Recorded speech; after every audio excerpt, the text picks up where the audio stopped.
மகனே, நீ மேசராசியாக இருந்தால் இந்த மே மாதத்தில் ராசிக்கு தனஸ்தானமாகிய 2ஆம் இடத்தில் சுக்கிர பகவான் ஆட்சி பெற்று இருப்பதால் வருமானம் சீராக இருக்கும்.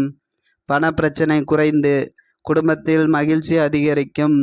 வெளியூர் மற்றும் வெளிநாடு செல்ல நினைக்கும் மேசராசிக்காரர்களுக்கு இந்த மாதம் சாதகமாக இல்லாததால் பயணங்களை தள்ளி போடுவது நல்லது.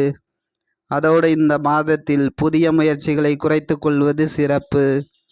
7.5 சனி உள்ளதால் அதிலும் விரய சனியாக இருந்து அதனுடன் ராசி அதிபதி சேர்ந்து இந்த மாதத்தில் பயணிப்பதால் முதலில் கொடுப்பது போல் மாயையை உருவாக்கி பின்பு பிரச்சனையில் சிக்க வைத்து விடுவார்.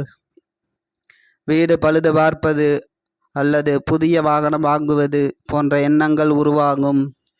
புதிதாக நிலம் வாங்கினால் மூலப்பத்திரம் மற்றும் இதர பத்திரங்களை சரிபார்த்து கொள்வது நல்லது. வாடகை வீட்டில் இருப்பவர்களுக்கு வீட்டின் அருகில் உள்ளவர்களுடன் சிறு சிறு பிரச்சனைகள் வர துவங்கும். வீட்டிற்கு தேவையான பொருட்களை மாத தவணையில் வாங்கும் சூழ்நிலை ஏற்படுகிறது. அத்தியாவசிய தேவையாக இருந்தால் மட்டுமே பொருட்களை வாங்குவது நல்லது. நண்பர்கள் மத்தியில் பெருமைப்படுவதற்காக அதிக செலவு செய்து பிரச்சனையில் மாட்டிக்கொள்வாய்.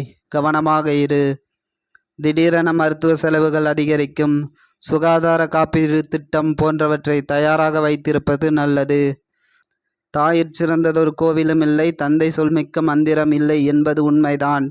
ஆனால் இந்த மாதம் பெரியவர்களின் பேச்சை கேட்டு நடந்தால் வீண் பிரச்சனைகளால் மன நிம்மதி போகும். பின்பு நாங்கள் அப்படி சொல்லவில்லை என்று மாற்றி பேசுவார்கள். இந்த மாதம் மட்டும் வீட்டில் உள்ளவர்களின் பேச்சை தவிர்த்து விடுவது நல்லது. திருமணம் போன்ற சுபகாரியங்கள் முன்னேற்றம் ஏற்படும். திருமணத்திற்கு வரன் பார்ப்பவர்கள் இந்த மாதத்தில் அதிக முயற்சி எடுக்க வேண்டியது அவசியம். காதலித்து வரும் மேசராசிக்காரர்களுக்கு இந்த மாதம் செலவுகள் அதிகரிக்கும்.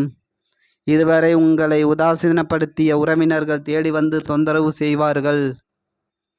இவர்களால் உங்களுக்கு சலிப்பும் கோபமும் ஏற்படும். இந்த மாதம் 1000 இன்ப துன்பங்கள் இருந்தாலும் அவ்வப்போது சிறு சிறு எதிர்பாராத திடீர் பணவரவு ஏற்படும். எலக்ட்ரானிக்ஸ், கணினி மற்றும் வாகனத்துறையில் பணிபுரிபவர்களுக்கு நல்ல வருமானம் கிடைக்கும். மற்றவர்களை நம்பி இந்த மாதம் பணம் கடனாக கொடுத்தால் கொடுத்த பணம் திரும்ப வருவது மிகவும் சிரமம்.